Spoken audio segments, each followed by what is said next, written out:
Scroll করতে করতে হঠাৎ কারো নতুন গাড়ি, কারো বা বিদেশ ভ্রমণ, কারো পারফেক্ট লাইফস্টাইল দেখে মনটা হঠাৎ করে খারাপ হয়ে যায়, তাই না? রোজ রাতে ঘুমানোর আগেও স্ক্রোল করতে করতে কখনো না কখনো মনে হয় সবাই কত এগিয়ে গেছে, শুধু আমিই পিছিয়ে রয়েছি। একটা কথা মাথায় ঢুকিয়ে নাও, সোশ্যাল মিডিয়া হলো মানুষের জীবনের হাইলাইট রিল, পুরো সিনেমাটা কিন্তু নয়।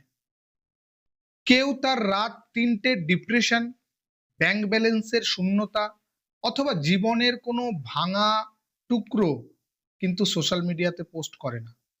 আমরা ভুলটা কোথায় করি জানো?